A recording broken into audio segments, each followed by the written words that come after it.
Jean-Marc. Bonjour François, bonjour à chacun et à chacune.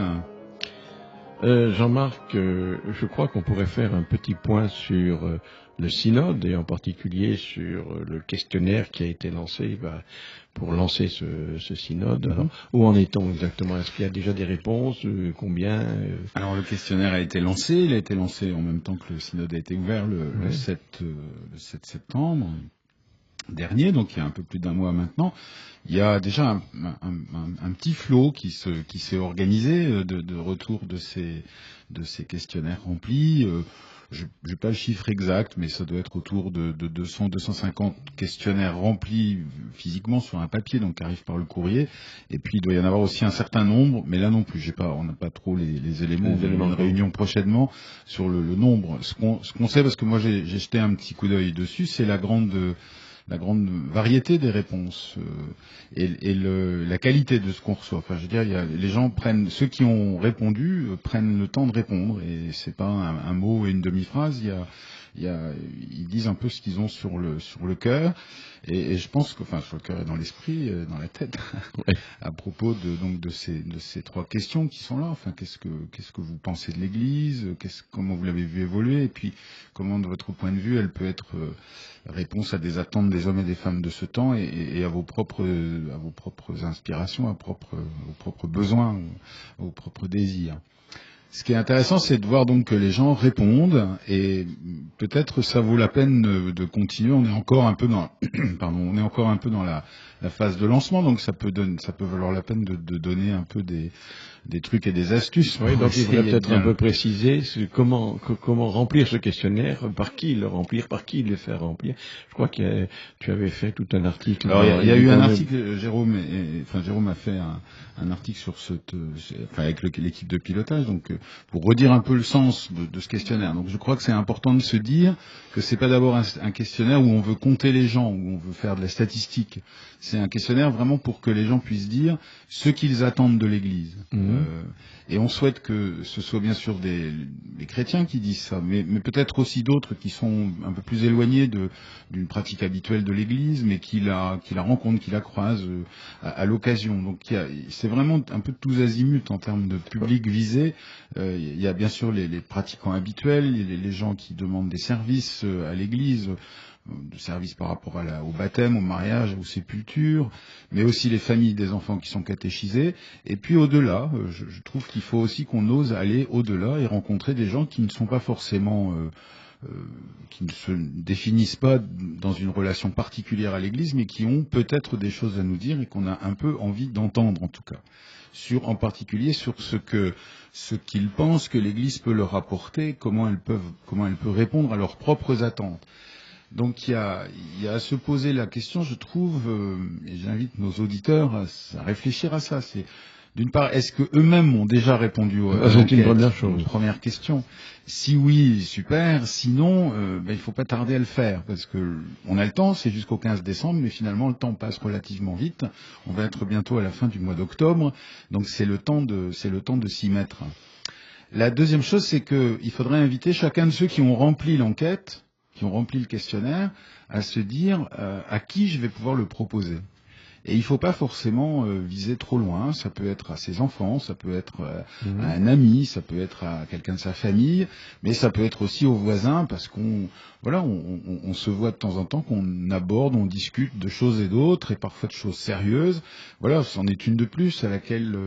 Donc moi, je m'imagine assez volontiers, parce que je crois que des gens ont commencé de le faire, pouvoir faire de cette enquête le thème d'une rencontre entre amis, à l'occasion d'un pot, d'un apéritif, ou d'une soirée, alors voilà, faire des réponses collectives. Alors c'est possible de faire des réponses collectives, c'est possible de faire de ces 3 ou 4 questions une thématique de partage. Enfin, qu'est-ce que vous pensez de l'Église? Donc, chacun va le dire. Il faut simplement qu'il y ait quelqu'un qui s'astreigne à prendre quelques notes et à faire, pas forcément à faire une synthèse consensuelle de ce qui sera partagé, mais à mettre, s'il y a besoin de 2 feuilles pour remplir, eh bien mettez 2 feuilles. Et puis l'idée, c'est peut-être de dire ce questionnaire a été rempli en groupe, ça donne des indications au moment du dépouillement à la fois ça a un peu plus de poids que simplement le questionnaire d'une personne.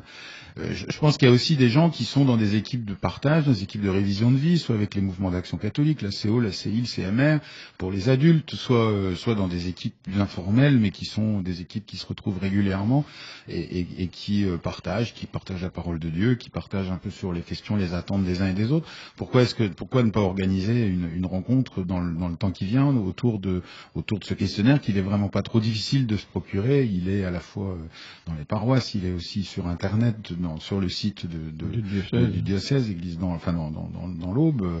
Il est dans la dernière production de l'Église dans l'Aube. Les questions sont rappelées. Donc voilà, il y a les formulaires qui existent. On peut aussi répondre sur papier libre, enfin simplement en mettant le numéro des questions ou les questions et puis en répondant à ces questions. Je crois, la pastorale des jeunes a eu une intuition intéressante. Ils ont reformulé un petit peu les questions parce qu'il y en avait telle ou telle, en particulier sur les évolutions de l'Église qui pouvaient ne pas correspondre à l'expérience et à l'expérience des jeunes en particulier. Donc ils ont reformulé telle ou telle question. Et ce questionnaire des jeunes, il est aussi disponible sur le site internet et on doit pouvoir aussi s'en inspirer si on veut y répondre. Voilà. Et ce qui est intéressant, c'est qu'ils ont souligné que ça pouvait faire l'objet d'une rencontre d'équipe, les équipes 12-15 ou les équipes de MRJC ou les équipes de JOC ou de mouvement, ou les équipes de préparation, confirmation, enfin tous les lieux dans lesquels des gens se retrouvent. Je crois qu'on peut prendre un peu de temps, une demi-heure ou 3/4 heure ou le temps qu'il faut pour répondre à ce questionnaire-là ensemble et surtout ne pas forcément faire quelque chose de très consensuel dans les réponses si les réponses sont variées, essayer de respecter un peu ce qui s'est partagé, quoi. Alors il y a une réflexion que j'ai entendue à plusieurs reprises en me disant mais en fait c'est encore une truc de plus, il y a une espèce d'accumulation, de superposition, on parle du synode, on parle de diaconia, on parle de l'année de la foi, il y a le synode à Rome sur la nouvelle évangélisation. Ça fait beaucoup de choses et on a l'impression d'être complètement submergé, surtout pour les bons pratiquants, entre guillemets. C'est vrai qu'il y a beaucoup de choses. Moi je pense que la démarche du synode, enfin notre synode diocésain, peut être comme une sorte d'unificateur de cette diversité, à cause de la finalité de ce questionnaire, en tout cas des questions. Le synode, c'est d'abord le questionnaire, mais on sent bien que après le 15 décembre, il va se passer d'autres choses. L'idée, c'est bien d'accueillir ce que les gens attendent de l'Église.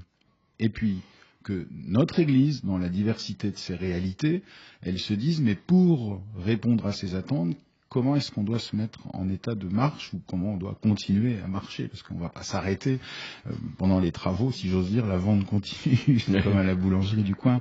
Donc comment est-ce qu'on va continuer de s'organiser et surtout qu'est-ce qu'on va prendre comme axe majeur? Est-ce que nos 4 ou 5 ou 6 priorités habituelles vont être revisitées aussi par ce synode? Et puis la question de l'accompagnement des communautés chrétiennes, qui est un peu le point que l'on vise avec ce synode, pour se dire mais pour parvenir à ce à quoi les gens attendent l'Église, les terrains sur lesquels elle est attendue aujourd'hui, dans l'annonce de l'Évangile, mais aussi dans la proximité avec les uns et avec les autres, mais comment est-ce qu'il faut qu'on s'organise, comment est-ce qu'il faut qu'on fasse? Voilà, c'est un peu ça l'idée.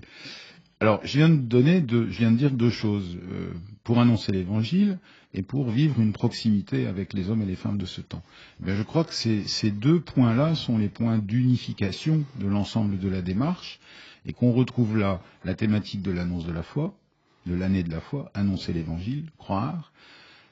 Et ça ne se surajoute pas, enfin c'est la même chose, on prend simplement les moyens d'honorer avec le synode une partie de cette démarche, en se posant un peu la question comment on fait, enfin qu'est-ce qui se passe, comment les gens le perçoivent et comment on peut avancer, continuer de progresser dans cette direction-là. Et la deuxième chose, c'est la proximité avec les gens, et singulièrement avec les gens qui ont le plus besoin de nos proximités, c'est-à-dire souvent des gens qui sont dans des situations humaines, personnelles, collectives, difficiles à cause de la crise, à cause de la situation socio-économique ou à cause des situations, des accidents de la vie que les uns et les autres peuvent traverser ou de la manière dont on les assume. Ça, je trouve que c'est quelque part pas très éloigné de ce que la démarche de diaconia qui se poursuit cette année, non pas en marge, non pas à côté du synode, mais au cœur même de cette démarche synodale et de ce synode, de la tenue de ce synode, Bien, c'est une manière de se dire, il y a déjà des choses qui se font. En matière de proximité, en matière de solidarité, il y a déjà beaucoup le livre des merveilles qui commence de s'écrire et qui commence à être connu et à circuler, le dit de façon très explicite. Il y a beaucoup de réalisations qui se font. Le petit travail que nos communautés chrétiennes ont à faire, c'est de dire finalement ce qui se fait, c'est pas sans lien avec notre acte de croire, avec notre manière de vivre et notre manière de croire au Christ aujourd'hui et de vouloir porter cette bonne nouvelle aux hommes et aux femmes de ce temps, quel que soit leur âge et quelle que soit leur situation. Donc j'ai plutôt le sentiment, mais c'est à vérifier, et je propose ça à nos auditeurs, j'ai plutôt le sentiment que le synode peut, dans un premier temps, on se dit oui, c'est quelque chose en plus, il ne manquait plus que ça.